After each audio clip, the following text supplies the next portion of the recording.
All right, we are in part 28, if my people Bible reading, and we're in Genesis, and it's this is another good one. This is another one where we're going to read it straight from the Word because we don't want to skip over anything. This is something you have to test everything that I'm saying in order for you to understand and be able to testify your and witness among everyone out there, fellow believers who are just simply following institutionalized church doctrines, and non-believers who have never heard. There are people who never heard of Yeshua, and they may have heard of it's fascinating how people could be in a foreign country and they'll curse, and you'll hear them. They can't speak a word of English. This is neat for those who've been all over the world. They can't speak a word of English, and they stub their toe on the rock and they say Jesus Christ, or they say things like that, or God with a damn it on it, and they can't speak English, but somehow they know curse words, and no matter what religion it is, when they curse, it's Jesus Christ or GD or you know a curse word. It's just it's just amazing what you hear out there. You know what? Yahweh knew this. And that's why his name's Yahweh. And Yeshua, his son, is you're not offending him if you say that. You think you are, but you're not because that's not his name. The father and the son don't want their name slammed in the dirt every day, especially when you're tripping over a rock. I think they're a little smarter than we were, and so they knew this was going to happen. And if you want to live that lifestyle and think a certain language, this isn't sacred name anything. I learned the name Yahweh and Yeshua from being a Christian because I sang Hallelujah, Hallelujah, not Hallelujah God. And I learned that Jesus was salvation. He is the salvation because the angel said he was. He said it to Miriam, his mother. By the way, his mother's name wasn't Mary, and his dad's earth father wasn't Joseph. There's no J.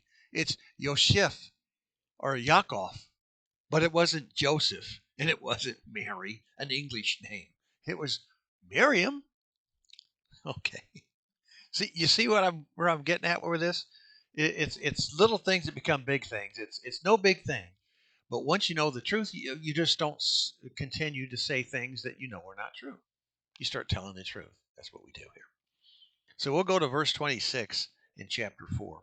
As you read along this, continue because the next couple of productions after this, it's things are going to change a little bit. We're going to speed up. Just continue to read the word, and I'll do the commentary. Verse 26, Seth had a son, and he named him Enosh. This is where the church, institutionalized church, where I wrote down, well, those ministers who claim they have doctorates from Moody Bible Institute. Maybe they do, maybe they don't, but they don't know what they're talking about. Because if they were taught that at Moody, I'd be shocked. Or what's another one? Dallas Theological Institute. They say the same thing. They always get this cookie cutter stuff from the Google, I guess. I mean, goodness sakes. Here's what I'm talking about. And he named him Enosh. Okay, what does Enosh mean in Hebrew? Not English, not Greek, not Latin. What does it mean? It means weak man. Weak. Weak. Weak man. That means frail. That means that the man is not in good condition. And how do we know? Next sentence. And at that time, men began to call upon the name of Elohims. In most Bibles, it's Lord. Guess what? The word Lord didn't exist until the 14th, 15th century. Lord.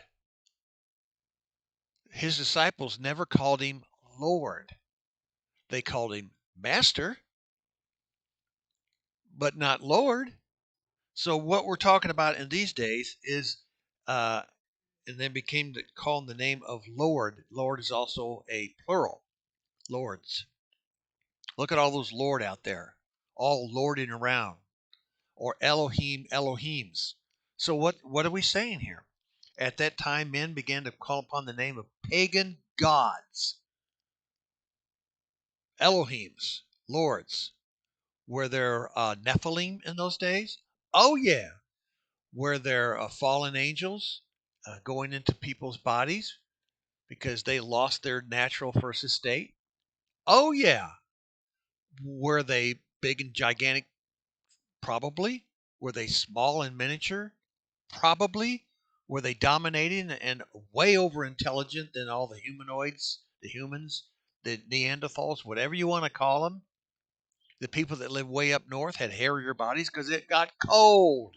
Remember back reading about the snow in the book of Job? Remember that people didn't wander up there. They were created up there. They didn't just start from one particular point like we're told. That's the story that goes with the biblical interpretation that the institutionalized churches teach you. But when you take a look at what you dig out and you find out as evidence that's still there, that's obviously still there, gigantic cities in Thailand, in uh, South America, in Peru, in Chile, Ecuador, in Mexico, the Yucatan, around Georgia, Atlanta, Ohio, out west. Excuse me. Megaliths, England, stones all over France, Belgium, Netherlands, Germany, Ireland, Wales, Scotland. Oh my goodness, it is everywhere and it far outdates Adam and Eve. Not even close. So we don't even pretend it. We just gonna say, well, it could be both. No, it's not. No, it's not. As we read through this word, you're going to see it plain as day. Now, my comment. Um, this does not mean good things, what we just read. Enosh means frail and curable. This is not a good time, for man is not close to Yahweh. He's close. They're close to the gods of the world. That's where Cain moved his thought pattern. He went back to his father and his relatives. That's where he went. He didn't stick around 100 yards away from his Adam and Eve.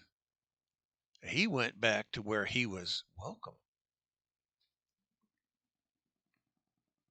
And by the way, those people hate each other. That's one thing. Demonic people, they don't not only hate you, they even hate themselves. That's what's fascinating about the study of criminology. You find out that evil people hate you and they want to get rid of you. But if there was no you to get rid of, they'd be getting rid of themselves. They're that evil and worthless. And there's going to be a time of gathering one of these days where the tares are going to be separated from the wheat, and the tares are going to be burned first, not last, first.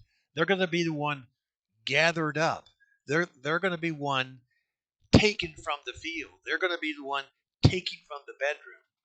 Not what you're taught in Christian churches where you're raptured out in the middle of the night while you're sleeping and your wife and kids are like, there they are. And then you're at work and woo, and you're in an airplane or you're driving down the highway in a car and you're just raptured out. Remember that stuff, you older people? You remember the 60s and 70s? You saw those bumper stickers about this car may, could suddenly just become driverless. Beware.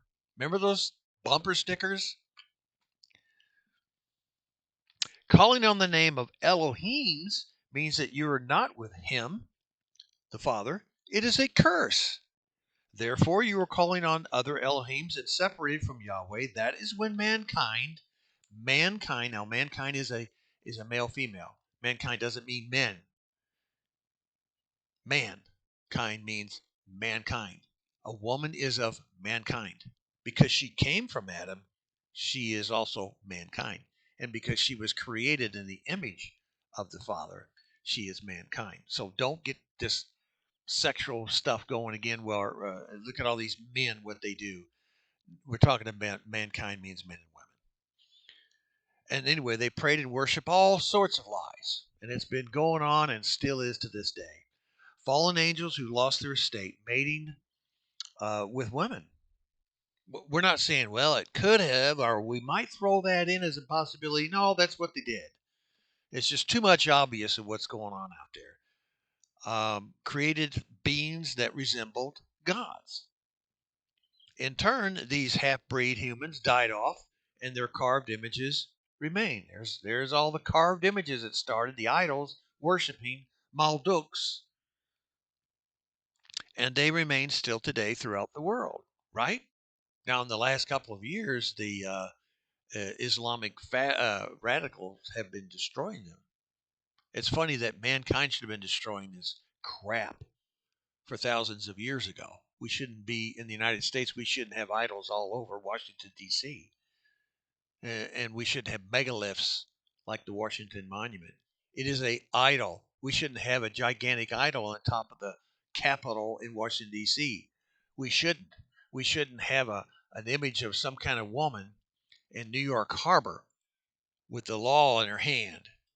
And that somebody, now Bertardi didn't do that writing at the bottom about bring me your poor, your helpless, and all that stuff. That wasn't him.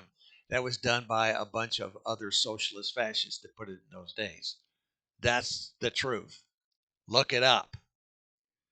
And yet the Father doesn't want any of this. Now we Christians are defending it.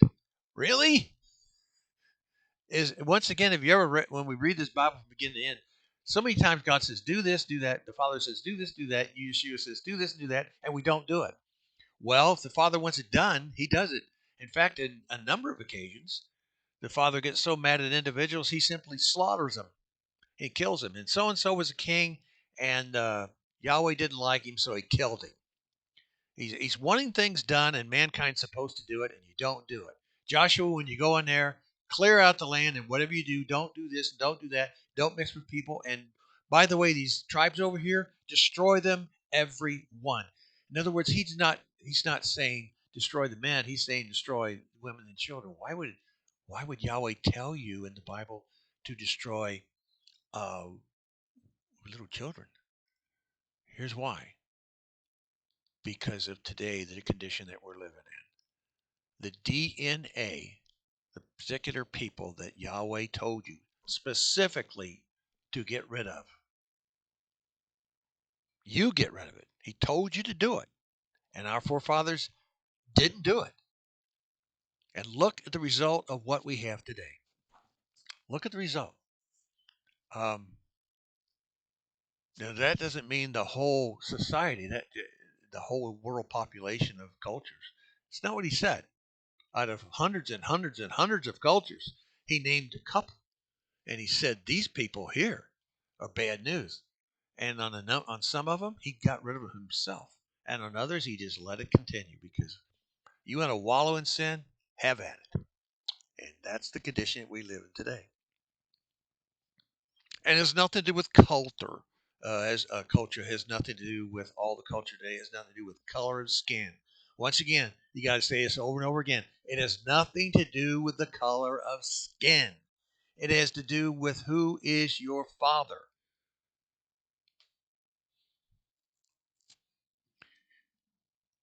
Anyway, and they still remain today throughout the world, right? The Greek stories of old ages ended up in books, and we still study these so-called myths, right?